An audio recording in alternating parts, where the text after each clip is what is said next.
El silencio después de «yo también te amo» debería haber sido reconfortante. En cambio, se convirtió en el momento en que mi mundo entero se resquebrajó como un huevo golpeando el pavimento. Todavía tenía el teléfono pegado a mi oreja, esperando el familiar clic de la desconexión, cuando escuché la voz de mi esposo otra vez. Pero esta vez no me estaba hablando a mí. «Se lo tragó completamente», dijo Ethan, su voz cargada de esa satisfacción que había confundido con felicidad en nuestro matrimonio. «Todo el numerito de la esposa amorosa va a ser perfecto cuando llegue el momento». Mi sangre se convirtió en agua helada en mis venas. El teléfono tembló en mi mano cuando otra voz se unió a la conversación. Una voz que hizo que mi estómago cayera al piso. Era la voz de mi primo hermano, Derek. «La póliza de seguro está sólida», dijo Derek, sus palabras cortándome como cristales. 3 millones más las propiedades de la herencia. Una vez que activemos la cláusula sobre su inestabilidad mental, todo se transfiere limpiamente.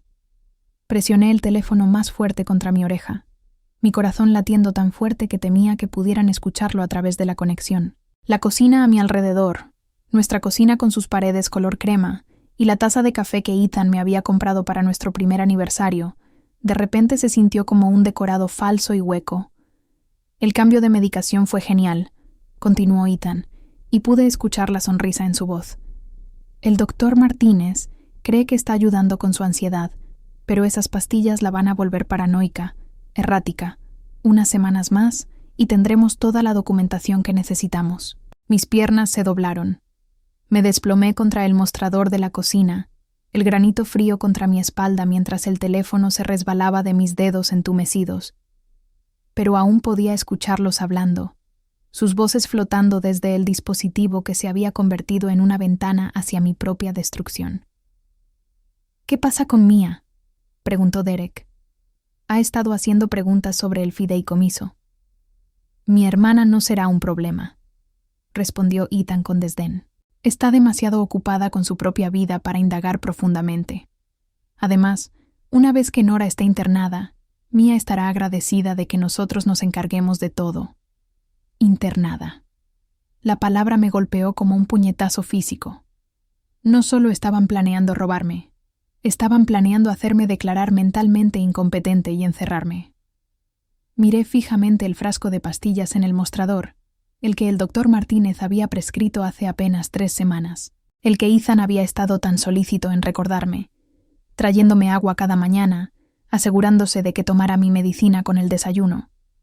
Las pastillas que me habían estado haciendo sentir confusa, desconectada, como si estuviera viviendo mi vida a través de un cristal grueso. ¿Por cuánto tiempo había estado pasando esto? ¿Por cuánto tiempo mi esposo había estado lentamente envenenándome mientras me besaba de buenas noches? ¿Por cuánto tiempo mi primo, el niño que había ayudado a criar después de que mi tía se mudara con nosotros, había estado planeando robar todo lo que mi padre me había dejado? La conversación continuó, pero sus voces parecían venir desde debajo del agua ahora. Escuché fragmentos. El abogado, poder notarial, nunca lo verá venir. Cada palabra era otro clavo en el ataúd de la vida que pensaba que había estado viviendo. Mi nombre es Nora Blackwell, y hasta hace 3 minutos creía que era una mujer luchando contra la ansiedad después de perder a mi padre, apoyada por un esposo amoroso y una familia cariñosa. Ahora sabía que era una presa, y los cazadores habían estado rodeándome durante meses. Me forcé a respirar, a pensar. El teléfono aún estaba conectado. Todavía no sabían que podía escucharlos. Por primera vez en semanas, mi mente se sintió aguda, clara, probablemente porque había olvidado tomar mi medicación matutina en mi prisa, por llegar a mi cita con el terapeuta. Terapia. Otra pieza del rompecabezas encajó en su lugar. El doctor Martínez, que había sido tan rápido para recetar medicación, tan ansioso por documentar mis episodios. ¿Cuánto le estaba pagando Ethan? ¿O era Derek quien movía esos hilos? Levanté el teléfono con manos temblorosas y terminé la llamada. El silencio que siguió fue más ensordecedor que su conversación había sido. Entonces me senté en mi cocina, la cocina donde Ethan me hacía café cada mañana, donde Derek había comido cenas dominicales con nosotros, donde me había sentido segura y amada, y comencé a planear. Ellos pensaban que estaban cazando a un ciervo herido. No tenían idea de que habían despertado a un lobo. A la mañana siguiente, hice algo que no había hecho en semanas. Fingí tomar mi medicación. Ethan me observó tragar la pastilla con su usual sonrisa preocupada. La misma expresión que había usado cuando sostuvo mi mano en el funeral de papá, cuando prometió cuidar de todo. «¿Cómo te sientes hoy, cariño?», preguntó, apartando un mechón de cabello de mi cara con dedos que ahora se sentían como hielo contra mi piel. «¿Mejor?», mentí, forzándome a inclinarme hacia su toque. La confusión se está aclarando un poco. Su sonrisa se tensó casi imperceptiblemente. «Eso es maravilloso. Pero recuerda lo que dijo el doctor Martínez. La recuperación no es lineal. Podrías tener algunos días malos por delante, preparando el escenario para mi inevitable colapso. Qué considerado de su parte». «Lo sé», dije suavemente. «Solo estoy agradecida de tenerte cuidándome. No sé qué haría sin ti». Las palabras sabían a ceniza en mi boca, pero la expresión de Ethan se relajó. Me besó la frente, y tuve que luchar para no apartarme. «Siempre cuidaré de ti, Nora. Siempre». Después de que se fue al trabajo, escupí la pastilla en mi palma y la tiré por el inodoro. Luego llamé para reportarme enferma en mi trabajo en la galería de arte, un trabajo que Ethan había estado animándome a dejar, alegando que el estrés era demasiado para mi estado frágil. Tenía trabajo que hacer. Mi primera parada fue el banco. Había estado dejando que Ethan manejara nuestras finanzas desde la muerte de papá, demasiado sumida en el dolor y medicada para preocuparme por el dinero. Pero todavía tenía acceso a mis cuentas, y necesitaba ver exactamente qué había estado pasando con mi herencia. Los números en la pantalla hicieron que mi estómago se revolviera. Transferencias, retiros, cambios de inversión, todo autorizado con mi firma electrónica, excepto que nunca había autorizado nada de eso. Ethan había estado moviendo sistemáticamente mi dinero. Pequeñas cantidades al principio, luego trozos más grandes a medida que mi depresión empeoraba, y me involucré menos en las decisiones del día a día. Señora Blackwell, la gerente del banco, señora Patterson, apareció a mi lado. «¿Está todo bien?», se ve pálida. Me volví hacia ella, esta mujer que había conocido a mi familia durante años, que había ayudado a papá a establecer mi fideicomiso, cuando cumplí 25. «Señora Patterson, necesito preguntarle algo, y necesito que sea completamente honesta conmigo». Asintió, la preocupación marcando sus facciones. «¿Su esposo ha estado aquí recientemente, haciendo cambios en mis cuentas?». Su expresión cambió, se volvió cautelosa. «Señora Blackwell, quizás deberíamos discutir esto en mi oficina». La oficina privada se sintió como un confesionario.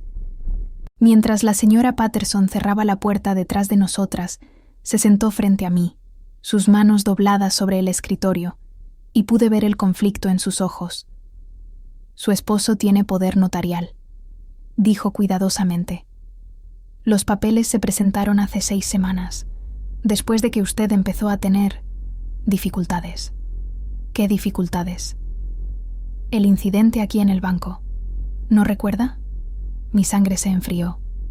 «¿Qué incidente?». El rostro de la señora Patterson se arrugó con simpatía. «Oh, querida», vino muy alterada, llorando sobre gente que la seguía, insistiendo en que alguien estaba tratando de robar su dinero. Parecía muy confundida. Su esposo vino a recogerla, y la siguiente semana trajo los documentos de poder notarial firmados por usted y atestiguados por el doctor Martínez. La habitación giró a mi alrededor. Me agarré a los brazos de mi silla, luchando contra una ola de náusea. Me drogaron, me trajeron aquí en un estado comprometido, luego usaron mi colapso como justificación para tomar control de mis finanzas. «Señora Patterson», dije, mi voz apenas por encima de un susurro, «necesito que congele todas mis cuentas ahora mismo. No puedo hacer eso sin el permiso de mi esposo». Me incliné hacia adelante, dejándola ver la desesperación en mis ojos. Ese poder notarial se obtuvo bajo premisas falsas. Estaba bajo la influencia de drogas. Me miró por un largo momento, y pude ver que pesaba mis palabras contra lo que había presenciado semanas atrás. Finalmente, alcanzó su teléfono. «Voy a llamar al doctor Martínez», dijo. «Si está teniendo otro episodio». «No». Me levanté tan rápido que mi silla rodó hacia atrás. «No lo llame, por favor. Él es parte de esto». Pero ya estaba marcando. La observé impotente mientras hablaba en tonos bajos, describiendo mis delirios paranoicos y comportamiento errático. Cuando colgó, su expresión se había endurecido. «El doctor Martínez viene en camino», dijo, «y he llamado a su esposo. Ambos están muy preocupados por usted». Estaba atrapada. Si me quedaba, me tendrían internada en horas. Si huía, solo confirmaría su narrativa de que estaba inestable. Pero no podía dejarlos ganar. No cuando estaba tan cerca de entender el alcance completo de su traición. «Necesito usar el baño», dije. La señora Patterson dudó, luego asintió. «Por supuesto, pero Nora, por favor no haga nada imprudente. Su familia la ama. Solo quieren ayudar». Le sonreí, la misma sonrisa confiada que le había estado dando a Ethan durante meses. «Lo sé. Volveré enseguida». El baño del banco tenía una ventana que daba al callejón detrás del edificio. Fue una salida apretada, y arruiné mi vestido favorito al trepar por ella. Pero logré salir justo cuando escuché la voz de Ethan en el vestíbulo. Ese tono de esposo preocupado que había perfeccionado. Tenía tal vez una hora antes de que se dieran cuenta de que me había ido y empezaran a buscarme. Necesitaba ayuda, y la necesitaba de alguien que ellos no esperarían. Necesitaba a Mia. Mi cuñada vivía a 20 minutos de distancia, en un vecindario que gritaba perfección suburbana. Mia siempre había sido la práctica, la escéptica que hacía preguntas difíciles y no aceptaba respuestas fáciles. Si alguien me creería, sería ella. Pero cuando abrió la puerta de su casa y me vio parada ahí, desaliñada y con ojos desorbitados, su expresión inmediatamente cambió a preocupación. «Nora, ¿qué pasó?» Ethan llamó. Dijo que habías tenido un episodio en el banco. Ya te había llamado. Mi corazón se hundió. Por supuesto que lo había hecho. Estaban cubriendo todas sus bases. «Entra», dijo Mia, guiándome hacia su sala pristina. «Te ves terrible. ¿Cuándo fue la última vez que comiste algo?» No podía recordar. La medicación había estado suprimiendo mi apetito durante semanas. «Mia, necesito que me escuches. Realmente me escuches. Ethan y Derek están tratando de hacerme internar para poder robar mi herencia». Se sentó frente a mí, su cara cuidadosamente neutral. «Esa es una acusación muy seria». Los escuché hablando. Ethan olvidó colgar el teléfono después de nuestra llamada ayer y escuché todo. «Me han estado drogando, Mia. Las pastillas que el doctor Martínez recetó no son para la ansiedad. Me están haciendo paranoica y confundida para que puedan alegar que soy mentalmente incompetente». Mia estuvo callada por un largo momento, estudiando mi cara. «¿Sabes cómo suena eso, verdad? Como los delirios de una mujer mentalmente enferma. Sé que es exactamente con lo que están contando». Me incliné hacia adelante, agarrando sus manos. «Pero me conoces, Mia. Me has conocido durante 8 años. ¿He mentido alguna vez? ¿He sido algo más que racional y equilibrada?» Apretó mis manos suavemente. «No, pero el dolor puede cambiar a las personas, Nora. Y la depresión. No estoy deprimida». Las palabras explotaron de mí más fuerte de lo que pretendía.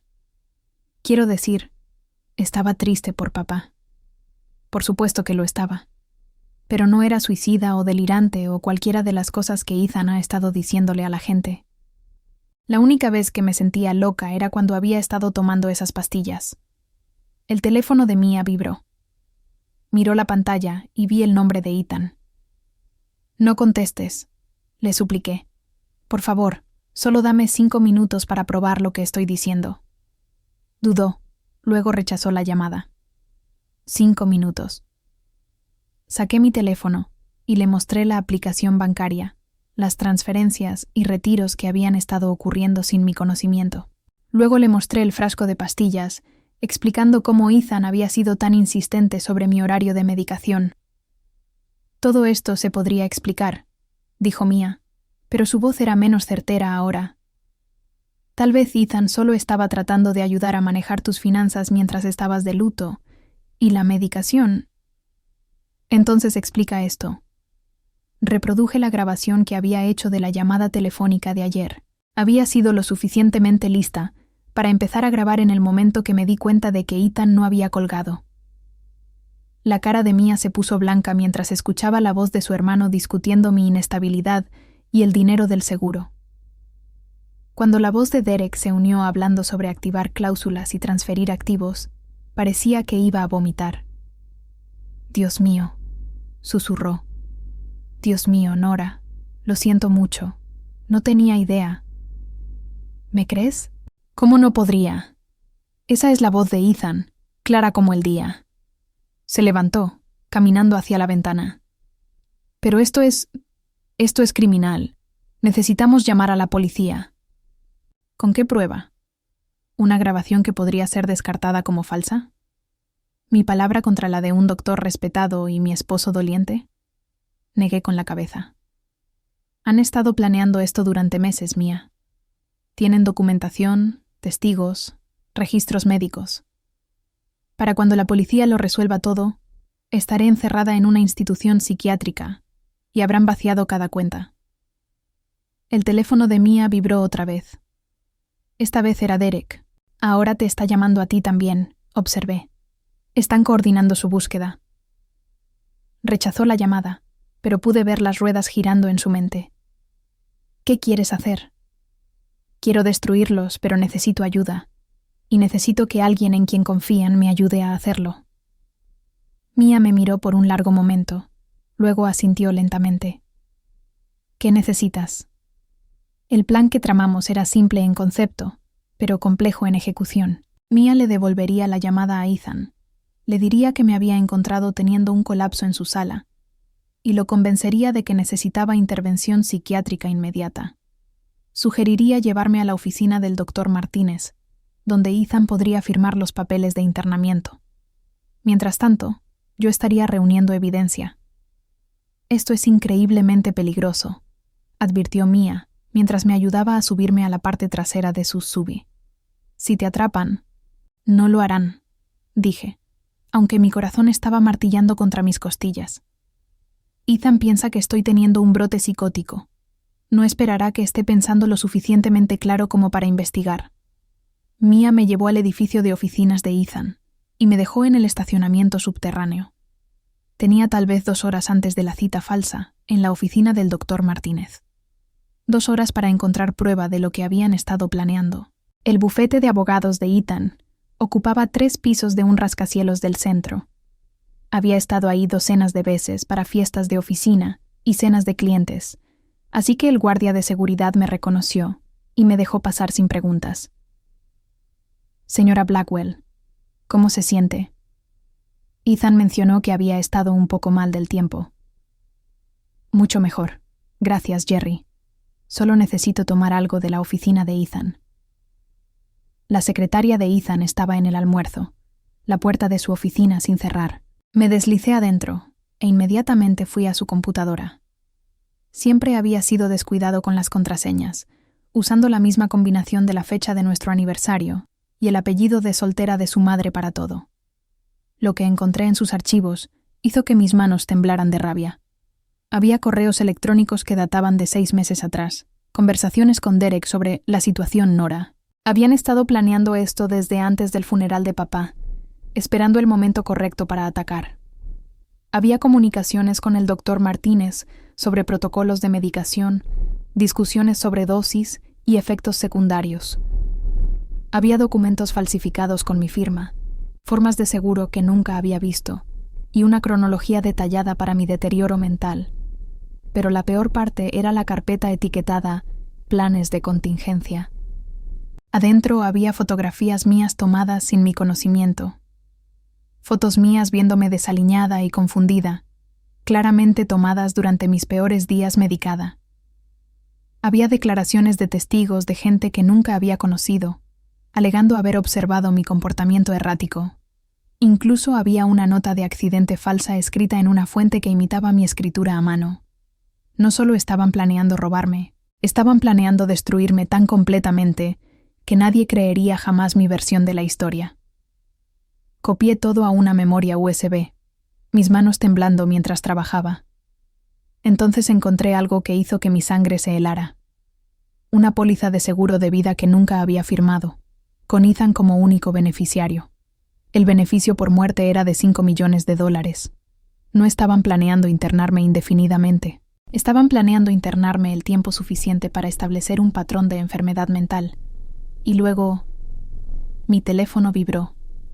Un texto de Mia. Se están poniendo sospechosos. Termina ahora. Guardé la memoria USB en mi bolsillo y estaba a punto de irme cuando escuché voces en el pasillo.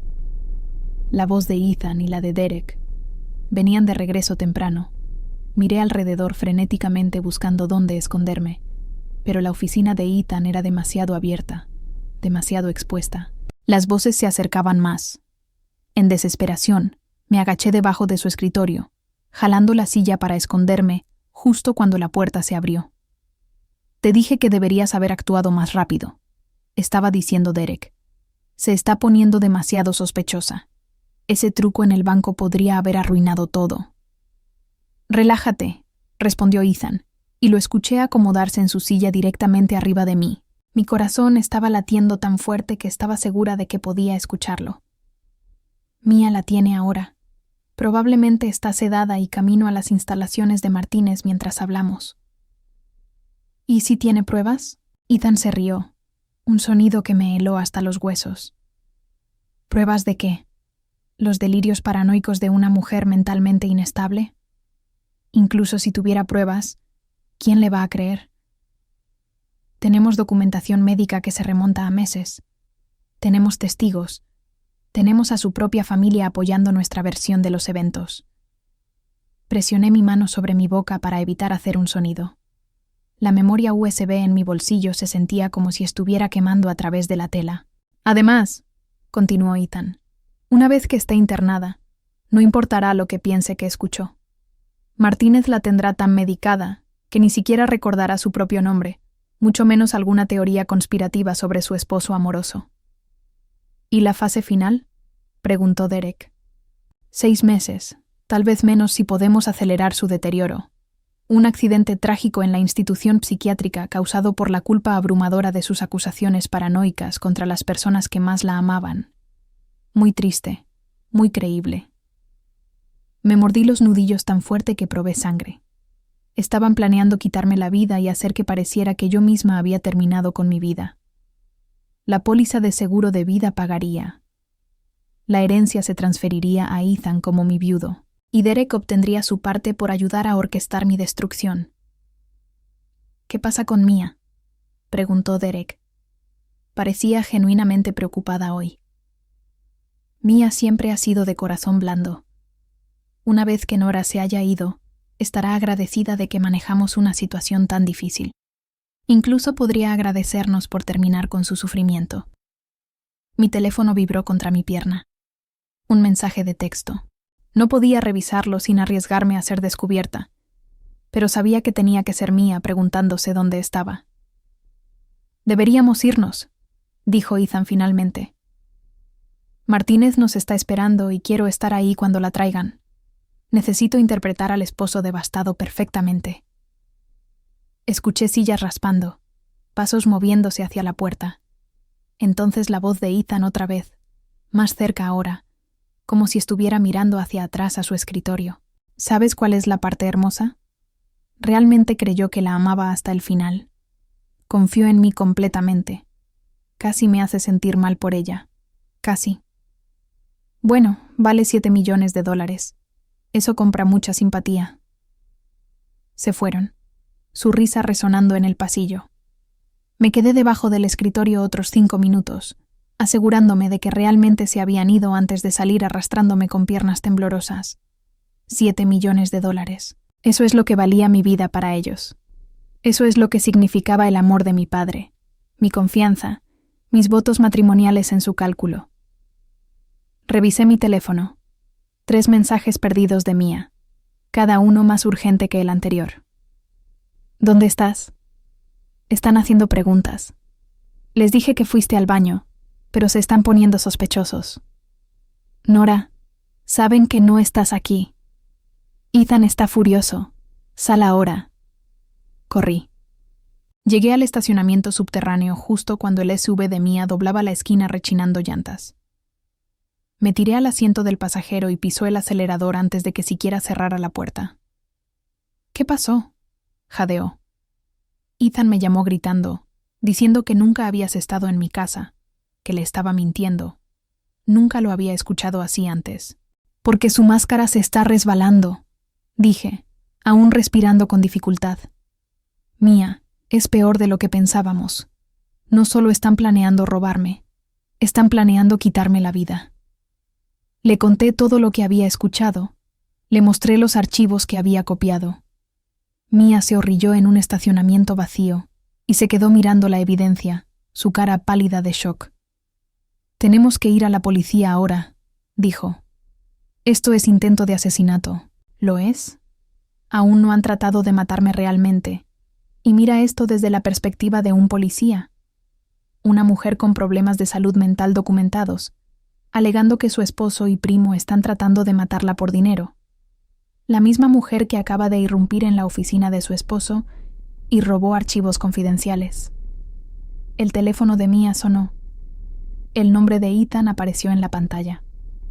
«Contesta», dije, «pero ponlo en altavoz». Aceptó la llamada con dedos temblorosos. «Mia, gracias a Dios. ¿Está Nora contigo? Está teniendo un episodio severo. Irrumpió en mi oficina. Ha estado haciendo acusaciones salvajes. No sé dónde está», mintió Mia suavemente. «Dejó mi casa hace horas. Parecía realmente asustada. ¿Y si se lastima?» «Eso es exactamente lo que me temo», dijo Ethan, y tuve que admirar su actuación. Sonaba como un hombre genuinamente aterrorizado por la seguridad de su esposa. «El doctor Martínez piensa que podría estar teniendo un brote psicótico completo. Necesitamos encontrarla antes de que haga algo irreversible». «¿Has llamado a la policía?» «Estoy a punto de hacerlo. Mia, si te contacta, no trates de razonar con ella. Solo llámame inmediatamente. En su estado actual, podría verte como parte de cualquier conspiración que piense que está pasando». Después de que Mia colgó, nos sentamos en silencio por un momento. «Van a hacerte declarar persona desaparecida», dijo Mia finalmente. «Probablemente peligrosa para ti misma y otros. Cada policía en la ciudad te estará buscando. Entonces necesito desaparecer. Pero primero, necesito asegurarme de que esta evidencia llegue a alguien que pueda usarla». «¿Quién?»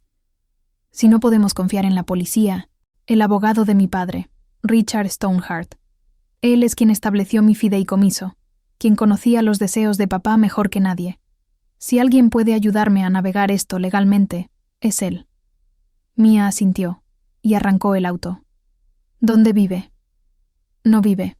Murió hace 3 meses». La cara de Mia se desplomó. «¿Entonces quién?» «Su hija, Isabella Stoneheart. Se hizo cargo de su práctica. Saqué mi teléfono y empecé a buscar. Es joven, pero se supone que es brillante, y no tiene conexión con Ethan o Derek. Podría ser nuestra única oportunidad».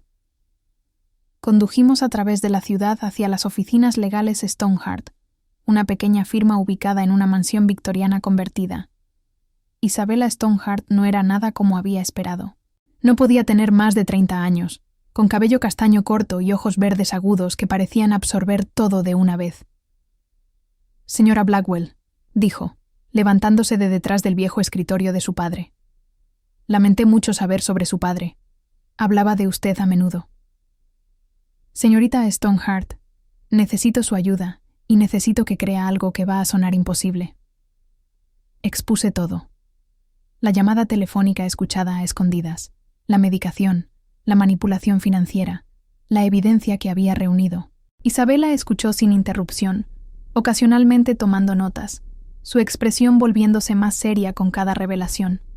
Cuando terminé, estuvo callada por un largo momento. «Esto es extenso», dijo finalmente. «Y si incluso la mitad es verdad, está en peligro inmediato». ¿Me cree? Creo en la evidencia. Estos registros financieros, los documentos falsificados, las pólizas de seguro. Este no es el trabajo de una mujer delirante. Esto es un fraude sofisticado a largo plazo. Se inclinó hacia adelante. Pero, señora Blackwell, incluso con esta evidencia, procesar este caso será increíblemente difícil. Han construido una narrativa muy convincente sobre su estado mental. No quiero procesarlos, dije tranquilamente. Quiero destruirlos. Isabela levantó una ceja. No estoy segura de entender. Han pasado meses destruyendo sistemáticamente mi credibilidad, mis relaciones, mi sentido de la realidad. Han robado mi dinero y planean mi muerte. Enviarlos a prisión no es suficiente. Quiero que sientan lo que yo sentí. Quiero que pierdan todo como ellos planearon que yo perdiera todo. Mia se movió incómodamente a mi lado. Nora, tal vez deberíamos enfocarnos en solo detenerlos. No. Me volví para enfrentarla y pude ver que se estremeció ante lo que vio en mis ojos. Hicieron esto personal cuando decidieron que mi vida valía $7 millones. Cuando Ethan me besaba de buenas noches mientras planeaba matarme. Cuando Derek, mi propio primo, ayudó a falsificar mi firma en mi propia orden de muerte. Me volví hacia Isabela. ¿Puede ayudarme o no? Isabela estuvo callada por un momento. Luego sonrió. Una expresión aguda y depredadora que me recordó a su padre. Señora Blackwell, creo que podemos hacer mejor que solo destruirlos. Creo que podemos hacer que se destruyan a sí mismos. El plan que Isabela delineó era elegante en su simplicidad y devastador en su alcance. Usaríamos su propia conspiración contra ellos, convirtiendo sus planes cuidadosamente elaborados en los instrumentos de su caída. La clave, explicó Isabela, es que creen que tienen el control. Piensan que está mentalmente inestable y corriendo asustada. Vamos a dejarlos seguir pensando eso mientras sistemáticamente desmantelamos sus vidas. La fase 1 ya estaba en movimiento. Mientras Ethan y Derek me buscaban, Isabela estaba presentando medidas cautelares de emergencia para congelar todas mis cuentas y activos usando la evidencia de fraude que había reunido. También estaba preparando quejas criminales y demandas civiles que los mantendrían atrapados en batallas legales durante años. Pero eso era solo el comienzo. Su primo Derek trabaja en desarrollo de bienes raíces, ¿correcto?, preguntó Isabela. Sí. Tiene varios proyectos importantes en proceso. Proyectos que dependen de inversores que valoran la integridad y la confianza. ¿Cómo cree que reaccionarían esos inversores si descubrieran que está involucrado en fraude de ancianos e intento de asesinato? Mia se veía incómoda. ¿No estamos hablando de destruir las inversiones de gente inocente? Los proyectos de Derek están construidos sobre mentiras y dinero robado, dije categóricamente. Cualquier inversor que pierda dinero por sus crímenes son víctimas, no bajas de nuestra venganza. Isabela asintió con aprobación. Exactamente. Y Ethan, su bufete representa varios clientes de alto perfil que estarían muy interesados en saber que su abogado ha estado falsificando documentos y conspirando para cometer fraude de seguros. Estás hablando de terminar con sus carreras, dijo Mia. Ellos estaban hablando de terminar con mi vida, repliqué. Esto es misericordia comparado con lo que planearon para mí. La fase 2 involucraba al Dr. Martínez. Isabela tenía contactos en la junta médica que estarían muy interesados en revisar sus archivos de pacientes, especialmente los patrones sospechosos de medicación y las relaciones financieras con ciertas familias de pacientes. Pero la parte más importante, dijo Isabela, es que necesitamos que se incriminen a sí mismos más. Ahora mismo tenemos evidencia de fraude y conspiración, pero necesitamos que tomen acciones que demuestren claramente la intención de hacerle daño. ¿Cómo hacemos eso? Les damos lo que quieren. Los dejamos pensar que han ganado. El plan requería que desapareciera completamente durante 72 horas mientras Isabela ponía la maquinaria legal en movimiento. Mia me llevó a la cabaña de su familia en las montañas, un lugar donde Ethan nunca había estado y Derek no sabía que existía. Durante 3 días viví como un fantasma, sin teléfono, sin internet, sin contacto con el mundo exterior. Mia me traía suministros y actualizaciones, pero principalmente me senté sola con mis pensamientos y mi rabia, planeando lo que diría cuando llegara el momento. Al tercer día, Mia llegó con noticias. «Está funcionando», dijo, sus ojos brillantes con emoción. Ethan presentó un reporte de persona desaparecida alegando que eres suicida y peligrosa. Derek ha estado llamando favores tratando de que la policía priorice encontrarte. Y el doctor Martínez ha estado preparando una orden de retención psiquiátrica. ¿Qué pasa con el lado legal? Isabela ha estado ocupada. Ha presentado quejas con la Junta Médica, la Asociación de Abogados y la Oficina del Fiscal del Distrito. También ha estado contactando discretamente a los inversores de Derek y los clientes de Ethan, solo haciendo preguntas inocentes sobre sus relaciones. Mia sonrió. Y 3 de los inversores más grandes de Derek se han retirado. El bufete de Ethan está conduciendo una investigación interna, y la licencia médica del doctor Martínez está bajo revisión. Bien, pero no es suficiente. Necesitan confesar. Necesitan admitir lo que han hecho de una manera que no pueda ser negada o explicada. ¿Cómo hacemos que eso pase? Sonreí, y Mia retrocedió un paso ante la expresión en mi cara. Les damos exactamente lo que han estado planeando. Fingimos mi muerte. El plan era loco, peligroso y absolutamente perfecto. Isabela tenía un contacto en la oficina del forense, una mujer que le debía un favor a su padre y estaba dispuesta a ayudar a fingir un certificado de defunción. Mia encontraría mi cuerpo al fondo de un acantilado cerca de la cabaña. Un accidente aparente causado por mi crisis mental. El cuerpo estaría demasiado dañado para identificación inmediata, dándonos tiempo. Mientras tanto, yo estaría escondida en una casa segura que Isabela había arreglado, observando mientras Ethan y Derek celebraban su victoria e inevitablemente revelaban el alcance completo de sus crímenes. «Esto es una locura», dijo Mia por 100ª vez mientras nos preparábamos. «Si algo sale mal, nada saldrá mal», dije, aunque mi corazón estaba acelerado. Ethan y Derek piensan que son tan inteligentes, tan cuidadosos, pero están a punto de cometer el error más grande de sus vidas. Van a confiar el uno en el otro. El accidente fingido fue perfecto. Mia llamó al 911 histérica, reportando que había encontrado mi auto abandonado cerca del acantilado y mi cuerpo en el fondo. Los oficiales que respondieron encontraron la escena exactamente como la habíamos arreglado.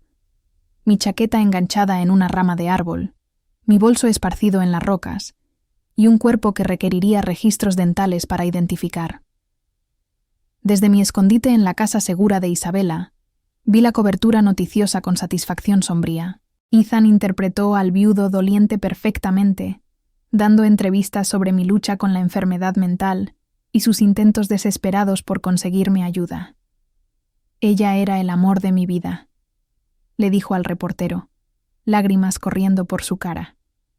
Solo desearía haber podido salvarla. Derek fue más moderado pero igualmente convincente, hablando sobre cómo la familia había tratado de apoyarme durante mi tiempo difícil después de la muerte de papá. Pero sabía que la conversación real pasaría cuando pensaran que nadie estaba viendo. Isabela había arreglado equipos de vigilancia para ser colocados en la casa de Ethan y la oficina de Derek. No tuvimos que esperar mucho. 2 días después de mi muerte, se reunieron en la casa de Ethan para celebrar. «No puedo creer que realmente funcionó», dijo Derek, su voz llevándose claramente a través de los micrófonos ocultos. Cuando saltó, pensé que seguramente alguien se daría cuenta de que la habíamos empujado a hacerlo. «Por favor», se burló Ethan. «Todos saben que estaba mentalmente inestable. El accidente era inevitable. Solo ayudamos a que pasara. El dinero del seguro debería llegar dentro del mes, continuó Derek. 5 millones más las propiedades de la herencia divididas 50-50 como acordamos. En realidad, dijo Ethan, y pude escuchar la sonrisa en su voz. He estado pensando en nuestro arreglo. Hubo una pausa. ¿Qué quieres decir? Bueno, hice la mayor parte del trabajo, la medicación, la manipulación psicológica, lidiar con ella día tras día. Solo ayudaste con el lado financiero. Acordamos 50-50, Ethan.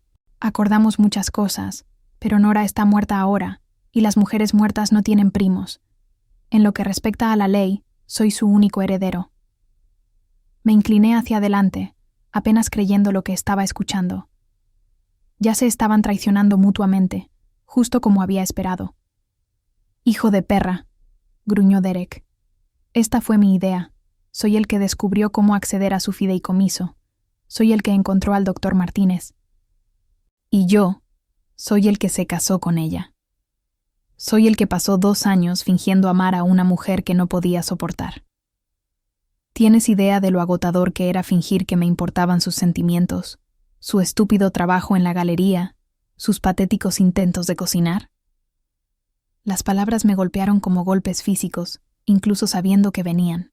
Escuchar a Ethan describir nuestro matrimonio como un elaborado juego de estafas, escuchar el desprecio en su voz cuando hablaba de la vida que habíamos construido juntos, era casi más de lo que podía soportar.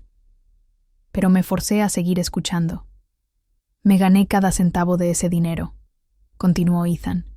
«Y si piensas que vas a entrar y tomar la mitad, estás más delirante de lo que estaba Nora». «Expondré todo», amenazó Derek. «Le diré a la policía sobre la medicación, sobre el doctor Martínez, sobre todo». Ethan se rió. «¿Con qué prueba? ¿Crees que guardé registros de nuestras conversaciones? ¿Crees que dejé un rastro de papel? La única evidencia que existía estaba en mi computadora, y ya la destruí». Mi corazón se hundió. Si Ethan había destruido la evidencia, entonces todo lo que había copiado podría ser inútil.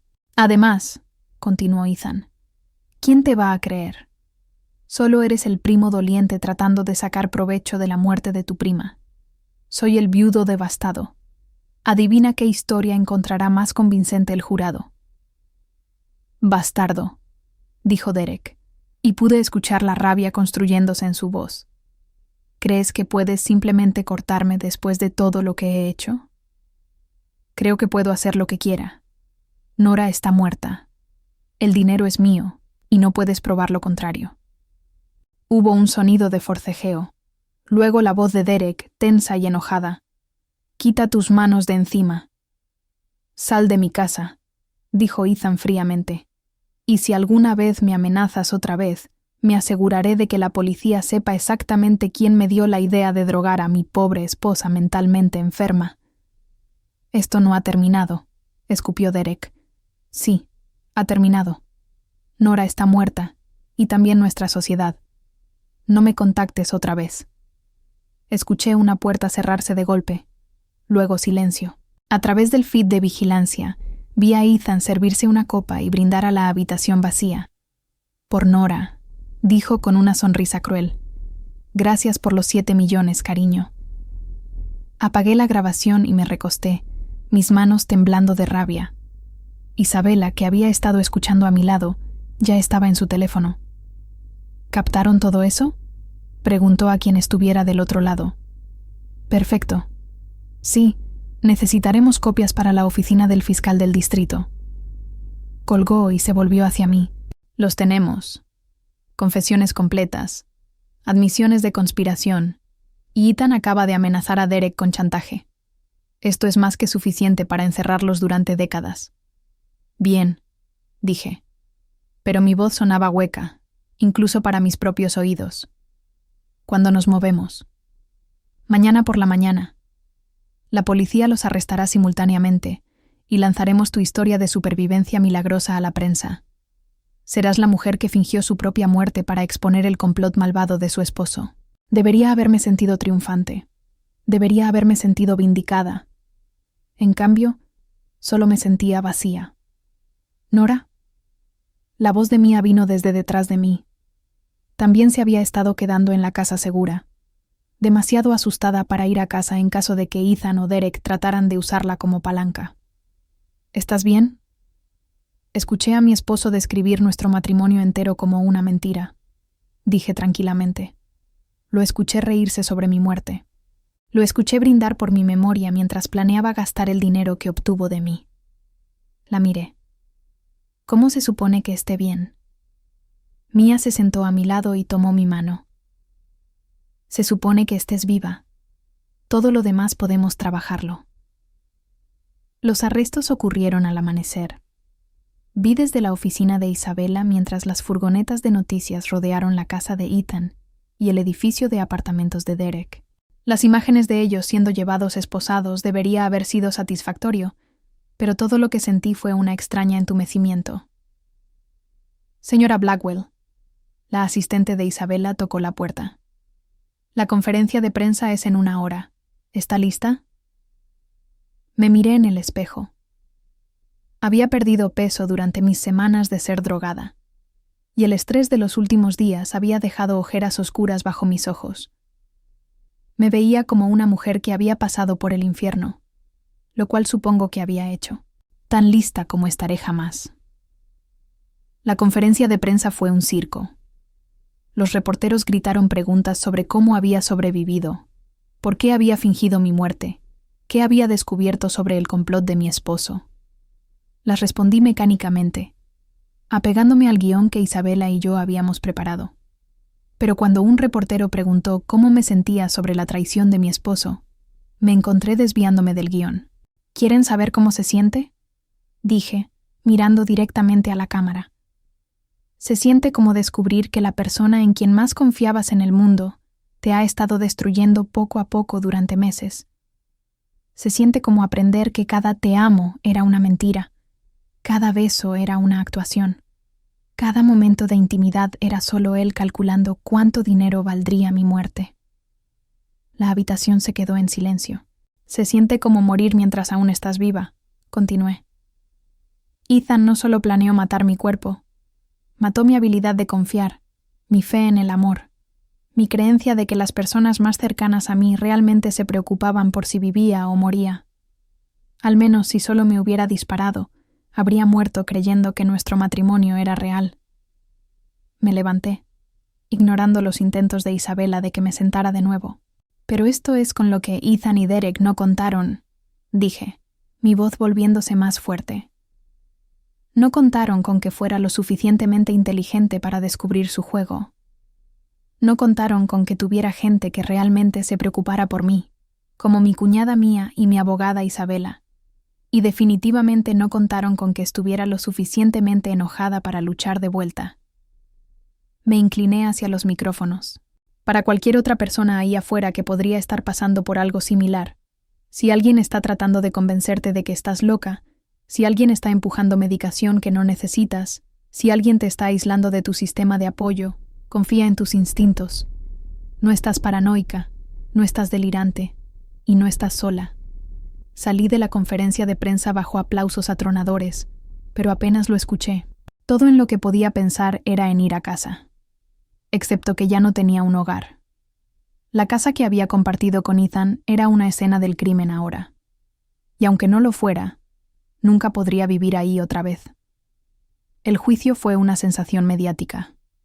Ethan y Derek trataron de alegar que habían sido incriminados, que yo había orquestado de alguna manera un engaño elaborado para hacerlos ver culpables, pero la evidencia era abrumadora. Las grabaciones, los documentos falsificados, el testimonio del doctor Martínez, quien había cambiado de bando y acordó testificar a cambio de una sentencia reducida.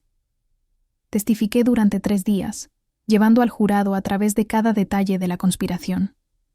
Les dije sobre las pastillas que me hacían sentir como si estuviera perdiendo la cordura, sobre las manipulaciones financieras que había descubierto, sobre el momento en que escuché a mi esposo planear mi muerte. El abogado de Ethan trató de pintarme como una mujer vengativa, buscando venganza contra un hombre inocente, pero las grabaciones hablaron por sí mismas. Cuando el jurado escuchó a Ethan brindando por mi muerte, y presumiendo sobre el dinero del seguro, varios de ellos se veían físicamente enfermos. El veredicto llegó después de solo 4 horas de deliberación. Culpable en todos los cargos. Ethan recibió 25 años por conspiración para cometer asesinato, fraude de seguros y abuso de ancianos. Derek recibió 20 años por su papel en la conspiración. El doctor Martínez recibió 10 años y perdió su licencia médica permanentemente. Debería haberme sentido vindicada. Debería haber sentido que se había hecho justicia. En cambio, me sentía hueca. 6 meses después del juicio, estaba viviendo en un pequeño apartamento al otro lado de la ciudad, tratando de reconstruir una vida que se sentía completamente ajena a mí. Las compañías de seguros habían pagado las reclamaciones sobre mi muerte. Luego demandaron para recuperar el dinero cuando aparecí viva.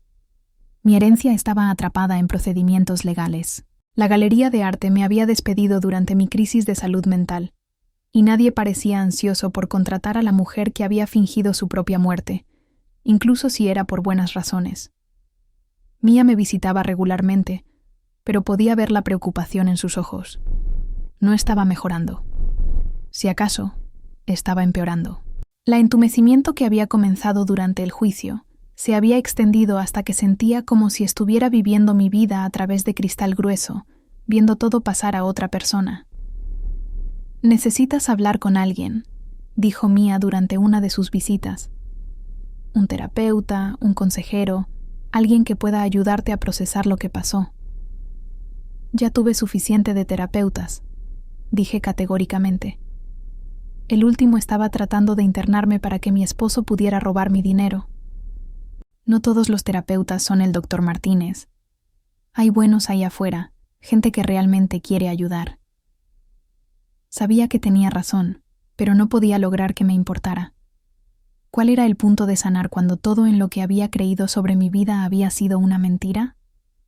¿Cuál era el punto de seguir adelante cuando no podía confiar en mi propio juicio sobre la gente? El timbre sonó, interrumpiendo mi espiral de autocompasión. No esperaba a nadie, y Mia ya estaba aquí. Miré por la mirilla y vi a una mujer que no reconocía. De mediana edad, vestida profesionalmente, con ojos amables y una expresión paciente. «Señora Blackwell, mi nombre es doctora Carmen Ruiz. Soy psiquiatra, pero no estoy aquí en capacidad profesional. Estoy aquí porque leí sobre su caso y quería hablar con usted sobre algo importante». Abrí la puerta, pero mantuve la cadena puesta. Si esto es sobre tratamiento, no es. Es sobre otras mujeres. Mujeres que han pasado por lo que usted pasó. Eso capturó mi atención. Quité la cadena y la dejé entrar. La doctora Ruiz se sentó en mi sala y sacó una carpeta. «He estado trabajando con víctimas de abuso psicológico durante 15 años», dijo. «Lo que le pasó a usted, la medicación sistemática, la manipulación psicológica, la manipulación financiera, es más común de lo que podría pensar». Abrió la carpeta y me mostró fotografías, documentos, recortes de noticias. Estos son solo del año pasado. Mujeres cuyos esposos o miembros de la familia trataron de hacerlas declarar incompetentes. Mujeres que fueron manipuladas y a quienes se les dijo que estaban locas. La mayoría no se dieron cuenta a tiempo. Miré fijamente las fotos. Mujeres de todas las edades, todos los trasfondos, todas con la misma mirada embrujada en sus ojos que veía en mi propio espejo cada mañana. ¿Qué les pasó? Algunas están en instituciones psiquiátricas, fuertemente medicadas e incapaces de defenderse.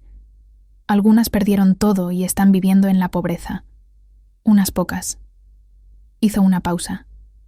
Unas pocas no sobrevivieron.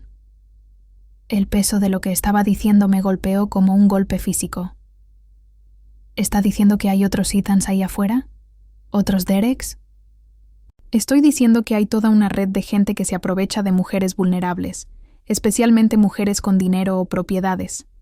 Usan el sistema de salud mental como un arma, convirtiendo a doctores y abogados, e incluso miembros de la familia en cómplices. Mia se inclinó hacia adelante. ¿Qué podemos hacer al respecto? La doctora Ruiz sonrió por primera vez desde que había llegado. Por eso estoy aquí. Señora Blackwell, usted tiene algo que estas otras mujeres no tienen. Tiene pruebas, tiene evidencia, tiene una historia que la gente cree, tiene el poder para exponer todo este sistema, para ayudar a otras mujeres que están pasando por lo que usted pasó, para asegurarse de que lo que le pasó a usted nunca le pase a nadie más. Estuve callada por un largo momento, pensando sobre las mujeres en las fotografías, sobre la mirada hueca en sus ojos que igualaba la mía. ¿Qué tendría que hacer? Contar su historia, no solo las partes sensacionales que llegaron a las noticias, sino la historia real. Las señales sutiles, la erosión gradual de su autonomía, la manera en que la hicieron dudar de su propia cordura. Ayudar a otras mujeres a reconocer las señales de advertencia antes de que sea demasiado tarde. ¿Y cree que eso ayudaría? Creo que podría salvar vidas. La fundación comenzó pequeña. Solo yo, la doctora Ruiz y Mía trabajando desde un espacio de oficina rentado en el centro. La llamamos la Fundación Nora Blackwell, para conciencia sobre abuso psicológico. Y nuestra misión era simple: educar a las mujeres sobre las señales de advertencia de manipulación psicológica sistemática y proporcionar recursos para aquellas que sospecharan que estaban siendo atacadas. Los primeros meses fueron duros. Tenía que revivir mi historia una y otra vez, hablando a grupos de apoyo y organizaciones de mujeres, dando entrevistas a periodistas e investigadores. Cada vez que la contaba, sentía como si estuviera hurgando una herida que se rehusaba a sanar. Pero algo extraño empezó a pasar. Las mujeres comenzaron a contactarnos. Mujeres que reconocían sus propias experiencias en mi historia. Mujeres a quienes se les había dicho que eran paranoicas o delirantes cuando sospechaban que sus seres queridos las estaban manipulando. Estaba Margaret, cuyo hijo había estado lentamente aumentando su medicación mientras transfería sus activos a su nombre. Estaba Lisa, cuyo esposo la había estado manipulando psicológicamente durante años, haciéndola creer que tenía demencia de inicio temprano, para que él pudiera tomar control de su negocio exitoso. Estaba Jennifer, cuyo padrastro había estado falsificando su firma en documentos legales mientras su madre hacía la vista gorda. Cada historia era diferente, pero el patrón era siempre el mismo: aislamiento, medicación, manipulación psicológica y manipulación financiera. Y en cada caso, a la víctima le habían dicho amigos y familiares bien intencionados que estaba imaginando cosas, que sus seres queridos nunca la lastimarían. La parte más difícil, me dijo Margaret durante una de nuestras reuniones de grupo de apoyo, no fue el dinero, fue darme cuenta de que mi propio hijo me veía como nada más que una cuenta bancaria con piernas. Sabía exactamente a qué se refería. Mientras la fundación crecía, empezamos a desarrollar recursos, listas de verificación de señales de advertencia, guías legales para proteger activos, redes de doctores y abogados confiables que entendían el abuso psicológico. Creamos una línea directa para mujeres que sospechaban que estaban siendo manipuladas, atendida por voluntarias que habían pasado por experiencias similares. Pero lo más importante que hicimos fue escuchar. Creímos a las mujeres cuando dijeron que algo estaba mal, incluso cuando no podían probarlo todavía. Validamos sus instintos y las ayudamos a confiar en sí mismas otra vez. 5 años después de la condena de Ethan, estaba parada frente a un comité del Congreso testificando sobre la necesidad de legislación federal para combatir el abuso psicológico y la explotación financiera de adultos vulnerables. El sistema actual, le dije a los legisladores reunidos, trata estos crímenes como asuntos civiles o disputas familiares. Pero lo que me pasó a mí y a cientos de otras mujeres no son disputas familiares. Son empresas criminales sofisticadas que destruyen vidas y roban miles de millones de dólares cada año. Miré a los miembros del comité, algunos tomando notas, otros revisando sus teléfonos, pero unos pocos realmente escuchaban, y eso era suficiente. Los perpetradores cuentan con nuestro silencio, continué. Cuentan con la vergüenza y la duda de sí mismas de sus víctimas. Cuentan con un sistema que no toma en serio a las mujeres cuando dicen que algo está mal. Pero ya no estamos calladas. Ya no tenemos vergüenza. y no nos vamos a ningún lado. La legislación pasó 6 meses después. La ley Nora Blackwell creó penalidades federales para abuso psicológico en casos que involucraran explotación financiera, estableció fondos para servicios a víctimas y requirió entrenamiento para aplicación de la ley y profesionales médicos. Debería haberme sentido triunfante. Debería haber sentido que finalmente había obtenido justicia, no solo para mí, sino para todas las mujeres que habían sido silenciadas y descartadas y a quienes se les dijo que estaban locas. En cambio, sentí algo que no había experimentado en años. Paz. La llamada llegó un viernes por la mañana en primavera. Estaba en mi oficina en la fundación revisando un archivo de caso cuando mi asistente tocó la puerta. Señora Blackwell, hay alguien aquí para verla. Dice que es personal. Levanté la vista para ver a una mujer joven de unos 20 años con cabello oscuro y ojos nerviosos. Se veía familiar, pero no podía ubicarla. Disculpe que la moleste, dijo, entrando a mi oficina. Mi nombre es Rachel Martínez. Soy la hija del doctor Martínez. El archivo se resbaló de mis manos. El doctor Martínez, el psiquiatra que había ayudado a Ethan en sus planes para eliminarme, quien había estado planeando internarme. Había sido liberado de prisión 6 meses atrás, después de cumplir su sentencia reducida. Sé que no tiene razón para escucharme, continuó Rachel rápidamente, viendo mi expresión, pero necesito decirle algo sobre mi padre, sobre lo que está haciendo ahora. Le hice un gesto para que se sentara, mi corazón ya acelerándose. ¿Qué quiere decir? Lo está haciendo otra vez, lo mismo que le hizo a usted. Ha encontrado nuevas víctimas, nuevos socios, y esta vez está siendo más cuidadoso. Rachel sacó una carpeta y la puso en mi escritorio.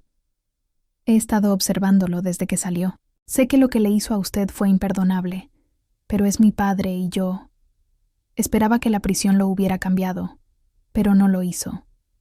Si acaso, lo hizo más inteligente sobre cubrir sus huellas. Abrí la carpeta y sentí que mi sangre se helaba. Había fotografías de mujeres ancianas, registros médicos, documentos financieros. Era el mismo patrón que había visto antes. Medicación sistemática, aislamiento, manipulación financiera. ¿Cuántas? Pregunté tranquilamente. Al menos 6 que yo sepa, tal vez más. Está trabajando con una red ahora. Otros doctores, abogados, administradores de instalaciones de cuidado. Están atacando a viudas adineradas, mujeres con activos sustanciales y sin familia cercana para protegerlas. Estudié las fotografías, viendo mi propia historia reflejada en las caras de estas mujeres. La confusión, el miedo, la erosión gradual de su autonomía. ¿Por qué me está diciendo esto? ¿Por qué no ir a la policía? La cara de Rachel se desplomó. Lo intenté, pero ha aprendido de sus errores. Todo se ve legítimo en el papel. Las medicaciones están prescritas para condiciones válidas. Los arreglos financieros están debidamente documentados.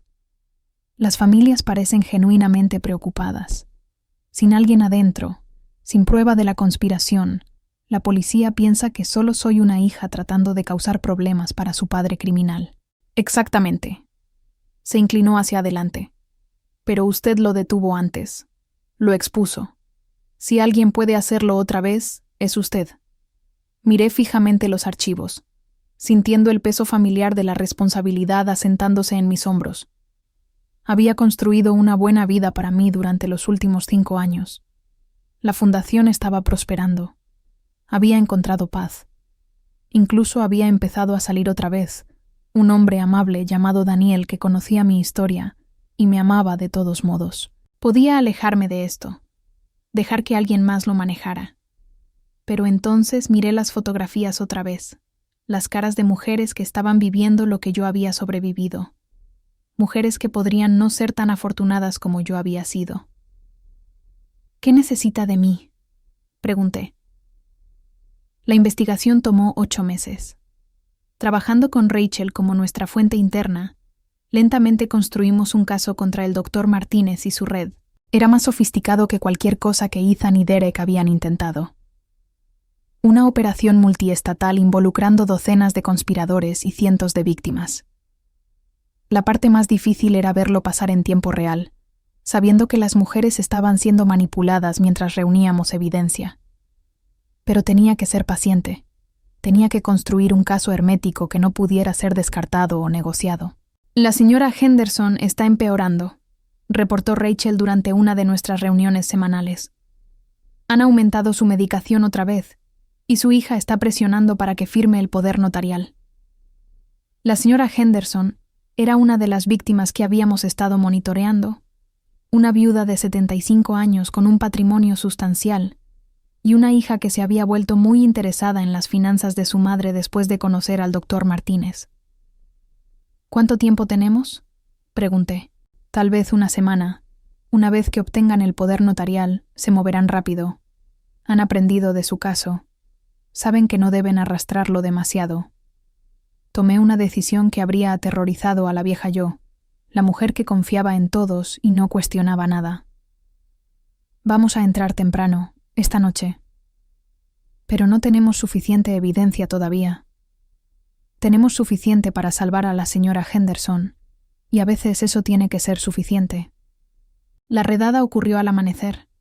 Agentes federales coordinados por la Unidad de Crimen de Cuello Blanco del FBI golpearon 12 ubicaciones simultáneamente: la oficina del doctor Martínez, las instalaciones de cuidado, las oficinas de los abogados, las casas de los conspiradores.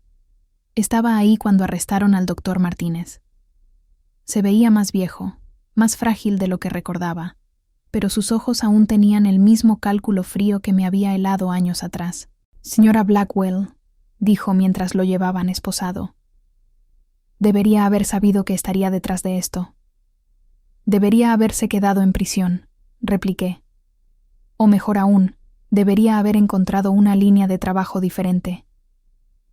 Sonrió, una expresión que hizo que mi piel se erizara. «¿Cree que ha ganado algo aquí? ¿Cree que esto cambia algo? Hay docenas de operaciones como esta. Cientos de doctores y abogados que saben lo rentables que pueden ser las mujeres vulnerables. No puede detenerlos a todos».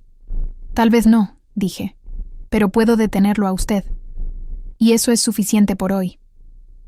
El juicio fue incluso más grande que el de Ethan y Derek había sido. Los medios lo apodaron la conspiración Martínez, y expuso una red de corrupción que llegaba a algunas de las instituciones más respetadas del país. El doctor Martínez recibió cadena perpetua. Sus coconspiradores recibieron sentencias que iban de 10 a 30 años. Las instalaciones de cuidado fueron cerradas, los abogados fueron inhabilitados, y las víctimas, aquellas que aún estaban vivas, comenzaron el largo proceso de reclamar sus vidas y sus activos. Pero el resultado más importante no fueron las condenas o las sentencias. Fue la conversación que siguió. De repente, todos estaban hablando sobre abuso psicológico, sobre la vulnerabilidad de las mujeres ancianas, sobre los sistemas que fallaron en protegerlas. Las escuelas de medicina comenzaron a requerir cursos sobre reconocer abuso. Las agencias de aplicación de la ley desarrollaron nuevos protocolos para investigar estos crímenes. Y más importante, las mujeres comenzaron a hablar. La línea directa de la fundación fue inundada con llamadas de mujeres que habían reconocido las señales de advertencia en sus propias vidas, que confiaron en sus instintos en lugar de descartarlos como paranoia. Prevenimos docenas de casos de llegar al punto que el mío había alcanzado, ayudando a mujeres a escapar antes de que perdieran todo. «Has cambiado el mundo», me dijo Daniel una noche mientras nos sentábamos en el porche de la casa que habíamos comprado juntos. Un lugar pequeño con un jardín, donde podía cultivar las flores que siempre había amado pero nunca había tenido tiempo para durante mi matrimonio con Ethan. «He cambiado una pequeña parte de él», corregí. «Todavía hay mucho trabajo por hacer». «Siempre lo habrá, pero eso no disminuye lo que has logrado». Me recosté contra él, sintiendo la calidez sólida de su presencia. Daniel no era nada como Ethan. Era honesto donde Ethan había sido engañoso, solidario donde Ethan había sido manipulador, genuino donde Ethan había sido calculador. Me había tomado años confiar otra vez, creer que alguien podía amarme sin querer destruirme. «¿Alguna vez lo lamentas?», preguntó. «Luchar de vuelta en lugar de solo alejarte». Pensé en eso por un momento, viendo el atardecer pintar el cielo en tonos de oro y rosa. No, dije finalmente. Ethan y Derek tomaron 2 años de mi vida, pero también me dieron algo, me dieron propósito. Me mostraron que era más fuerte de lo que jamás supe. Y el doctor Martínez me recordó que la lucha no ha terminado, que siempre van a haber depredadores buscando presas vulnerables, pero también siempre va a haber gente dispuesta a enfrentarlos. 10 años después de esa llamada telefónica que cambió todo, estaba parada frente a otro comité del Congreso, esta vez testificando sobre el éxito de la ley Nora Blackwell y la necesidad de protecciones expandidas. Cuando conté mi historia por primera vez, dije, mirando a los legisladores reunidos, era solo una mujer tratando de exponer a los hombres que trataron de destruirla. Nunca imaginé que se convertiría en un movimiento. Las estadísticas eran asombrosas. En la década desde que la ley había pasado, los procesamientos por abuso psicológico habían aumentado en un 400%. La fundación había ayudado a más de 10.000 mujeres a escapar situaciones abusivas. La línea directa había atendido más de 50.000 llamadas, pero los números que más me importaban eran más pequeños, más personales. 6 mujeres que habían llamado a nuestra línea directa habían evitado ser drogadas por miembros sospechosos de la familia. 12 mujeres ancianas habían sido rescatadas de instalaciones de cuidado fraudulentas. 37 mujeres habían luchado exitosamente contra intentos de hacerlas declarar incompetentes. Cada una era una victoria. Cada una era una vida salvada. Los depredadores aún están ahí afuera, continué. Se están adaptando, encontrando nuevas maneras de explotar a mujeres vulnerables. Pero nosotras también nos estamos adaptando. Estamos escuchando cuando las mujeres dicen que algo está mal. Las estamos creyendo cuando reportan abuso. Y estamos luchando de vuelta. Hice una pausa, pensando en todas las mujeres que habían compartido sus historias conmigo a lo largo de los años, todas las sobrevivientes que habían encontrado el valor para hablar. Hace 10 años, era una mujer que confiaba en todos y no cuestionaba nada. Creía que las personas que alegaban amarme nunca me lastimarían. Estaba equivocada sobre eso, y casi me costó todo. Miré directamente a la cámara, sabiendo que en algún lugar ahí afuera, mujeres estaban viendo que podrían estar pasando por lo que yo había sobrevivido. Pero aprendí algo importante. Estar equivocada sobre la gente no te hace débil o estúpida o ingenua. Te hace humana. Y ser humana significa que mereces ser tratada con dignidad y respeto, no manipulada y explotada. Tomé una respiración, sintiendo el peso de todo por lo que había pasado. Todo lo que había aprendido, todo lo que había construido de las cenizas de mi matrimonio destruido. Para cualquier mujer viendo esto que sospeche que algo está mal en su vida, a quien se le ha dicho que es paranoica o delirante, o que está imaginando cosas, confía en ti misma. Tus instintos son válidos, tus preocupaciones son reales, y no estás sola. Sonreí, pensando en la fundación, en la red de sobrevivientes y defensores que habíamos construido, en las mujeres que estaban encontrando sus voces y su fuerza. Estamos aquí, estamos escuchando, y no vamos a ningún lado. La carta llegó un martes, 15 años después de la condena de Ethan. Estaba en mi oficina en la nueva sede de la fundación, un hermoso edificio en el centro que albergaba no solo nuestra organización, sino una docena de otros grupos trabajando para proteger adultos vulnerables. La dirección del remitente hizo que mis manos temblaran. Ethan Morrison, Institución Correccional Federal, Coleman, Florida. Había intentado contactarme varias veces a lo largo de los años. Cartas que había tirado sin leer. Llamadas telefónicas que había rechazado aceptar. Pero algo sobre esta se sentía diferente. Adentro había una sola hoja de papel cubierta con la familiar escritura de Ethan. Nora, sé que probablemente no leerás esto, y no te culpo. Sé que no tengo derecho a contactarte. No tengo derecho a pedir nada de ti.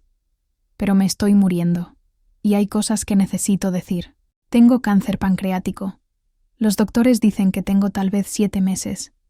He pasado los últimos 15 años en prisión pensando sobre lo que te hice, Y necesito que sepas que ahora entiendo lo equivocado que estaba. No puedo deshacer lo que hice. No puedo devolverte la confianza que destruí o los años que te robé. No puedo traer de vuelta a la mujer que eras antes de que te rompiera. Pero puedo decirte la verdad. Finalmente, y completamente, nunca te amé. Me casé contigo por tu dinero, y me quedé contigo por tu dinero, y planeé matarte por tu dinero.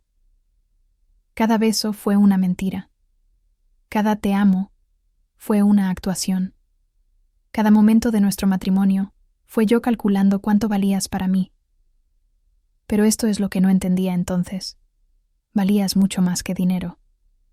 Eras amable y confiada y generosa, y en lugar de atesorar esas cualidades, las exploté.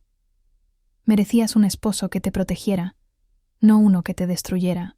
He visto las noticias a lo largo de los años. He visto lo que has construido, las mujeres que has ayudado, las vidas que has salvado. Tomaste la peor cosa que te pasó y la convertiste en algo hermoso. Tomaste mi traición y la usaste para proteger a otras mujeres de hombres como yo. No espero perdón, no lo merezco, pero quería que supieras que aunque nunca te amé de la manera que merecías, respeto en lo que te has convertido. Eres más fuerte de lo que jamás fui, más valiente de lo que jamás fui, mejor de lo que jamás fui. Lo siento, Nora, por todo. Por cada mentira, cada manipulación, cada momento de dolor que te causé. Siento no haber sido el hombre que pensaste que habías casado. Siento no haber sido el hombre que merecías. Espero que seas feliz. Espero que hayas encontrado a alguien que te ame de la manera que deberías ser amada. Espero que hayas encontrado paz. Ethan, leí la carta 2 veces. Luego la puse en mi escritorio y miré por la ventana a la ciudad abajo. En algún lugar ahí afuera, mujeres estaban viviendo sus vidas, confiando en sus parejas, creyendo en el amor. Algunas de ellas serían traicionadas como yo había sido, pero más de ellas estarían protegidas por el trabajo que habíamos hecho, por las conversaciones que habíamos iniciado, por los sistemas que habíamos cambiado. Pensé en la mujer que había sido 15 años atrás, confiada, ingenua, vulnerable. Había desaparecido, destruida por la traición de Ethan tan seguramente como si la hubiera matado. Pero de sus cenizas había surgido alguien más fuerte, alguien que podía proteger a otras de los depredadores que veían la vulnerabilidad como oportunidad. Levanté mi teléfono y llamé a Daniel. «¿Cómo estuvo tu día?», preguntó, su voz cálida con el afecto genuino que había aprendido a reconocer y confiar. «Complicado», dije, «pero bueno». «¿Cómo estuvo el tuyo?». «Mejor ahora que estoy hablando contigo». Sonreí, sintiendo la calidez familiar que venía de ser amada por alguien que me veía como más que una cuenta bancaria, más que un objetivo, más que un medio para un fin. «Te amo», dije, y lo decía completamente en serio.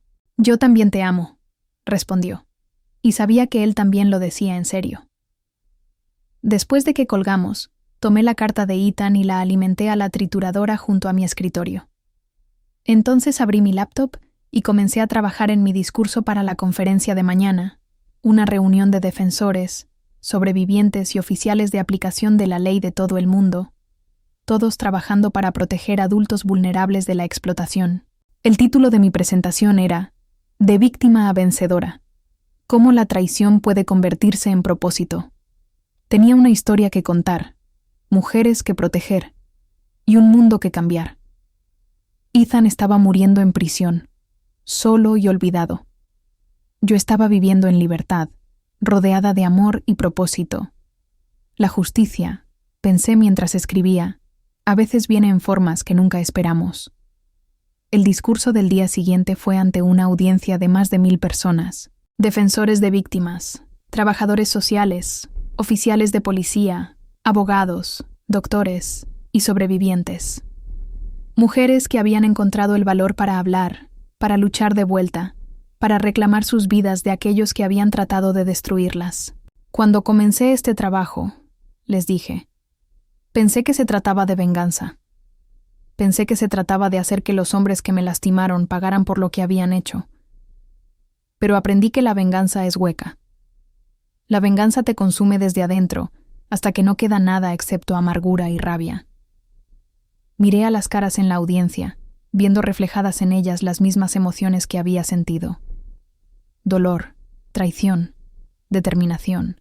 El propósito es diferente. El propósito te llena.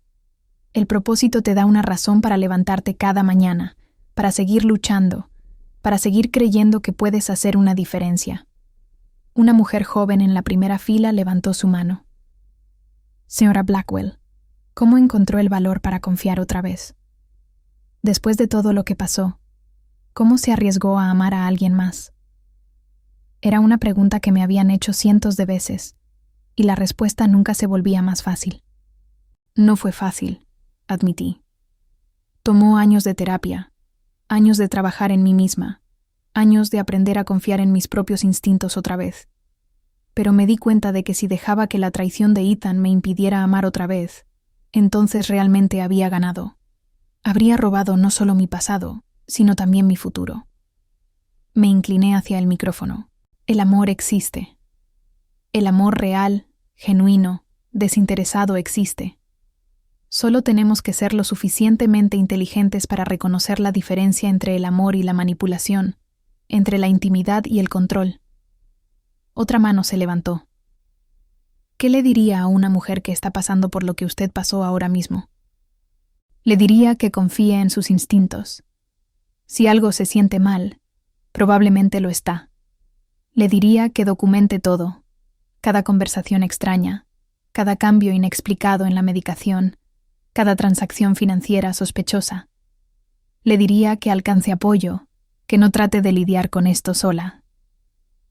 Hice una pausa, pensando en todas las mujeres que habían llamado a nuestra línea directa, todas las historias que había escuchado, y le diría que no está loca, que sus preocupaciones son válidas, que merece ser creída y apoyada y protegida.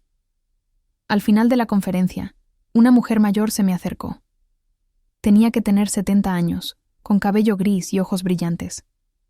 Señora Blackwell, dijo, quería agradecerle.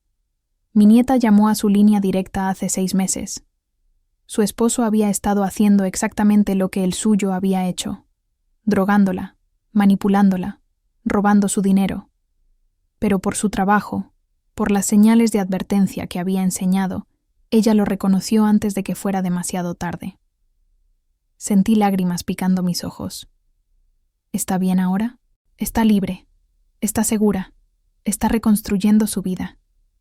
La mujer tomó mis manos. Usted salvó a mi nieta. Salvó a mi familia. Mientras manejaba a casa esa noche, pensé en la mujer que había sido 15 años atrás. La mujer que había confiado ciegamente, que había creído cada mentira, que casi había perdido todo porque no podía imaginar que las personas más cercanas a ella la traicionarían.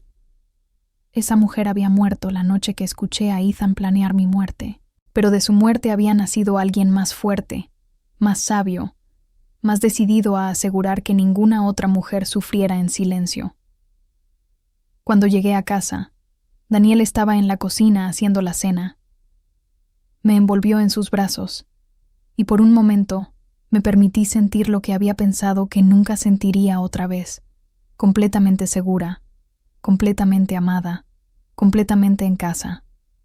¿Cómo fue la conferencia?, preguntó. Impactante, dije. Necesaria, esperanzadora. Como tú. Esa noche, mientras nos sentábamos en nuestro porche viendo las estrellas, le conté sobre la carta de Ethan, sobre sus disculpas, sobre su muerte inminente, sobre la extraña sensación de cierre que había traído. ¿Cómo te sientes al respecto?, preguntó Daniel. Libre, dije, y me sorprendió darme cuenta de que era verdad. Durante años he estado cargando su traición como una herida que se rehusaba a sanar, pero ya no soy esa mujer herida. Soy alguien que tomó esa herida y la usó para sanar a otros. Daniel tomó mi mano. Eres extraordinaria, ¿lo sabes? Soy una sobreviviente, corregí, y he aprendido que eso es más que suficiente.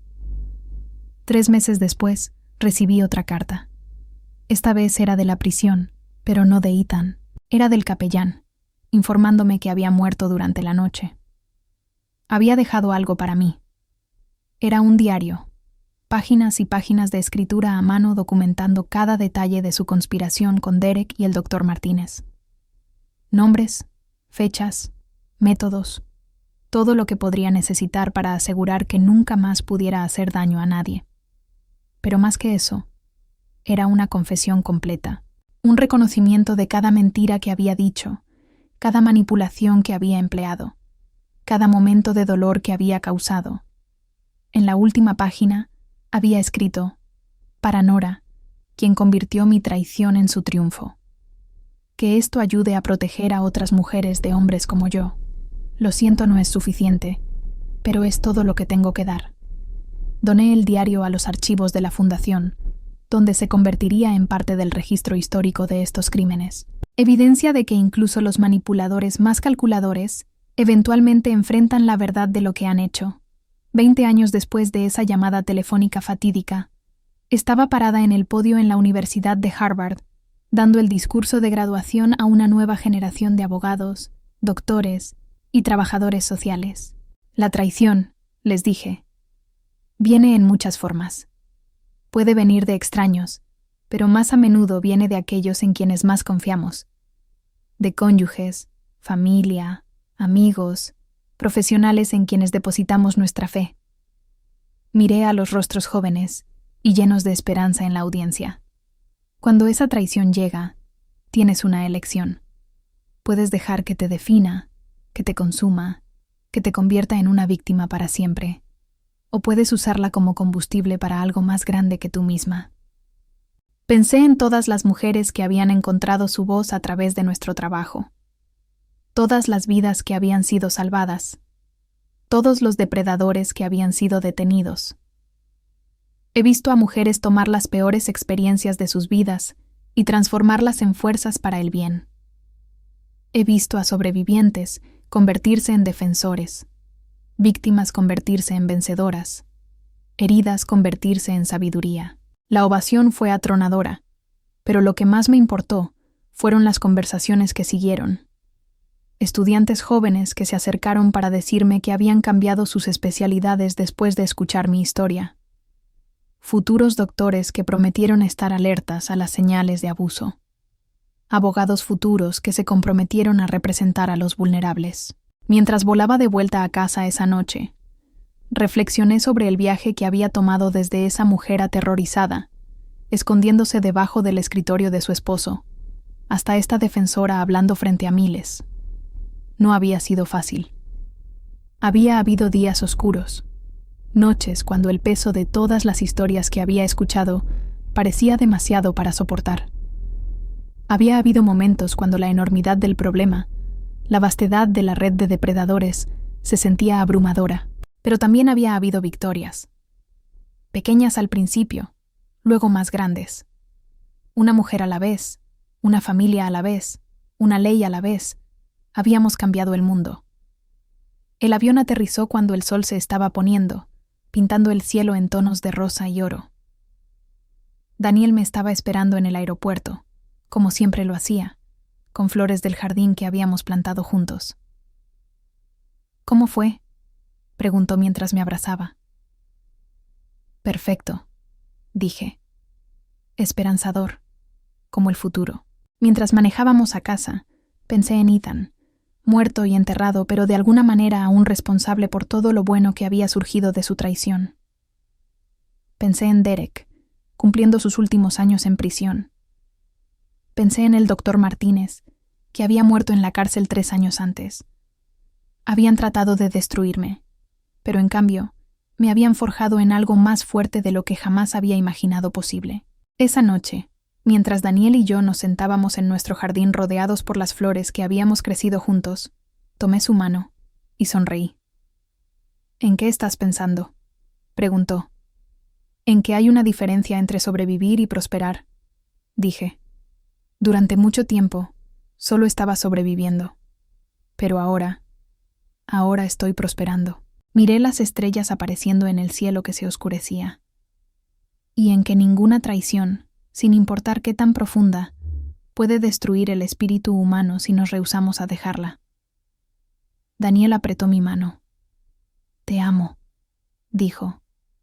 «Yo también te amo», respondí, y en esas palabras simples estaba toda la sanación, todo el crecimiento, toda la esperanza que había encontrado en los años desde que mi mundo se había desmoronado y se había reconstruido más fuerte que antes. El pasado había tratado de matarme, pero el futuro me pertenecía, y era hermoso.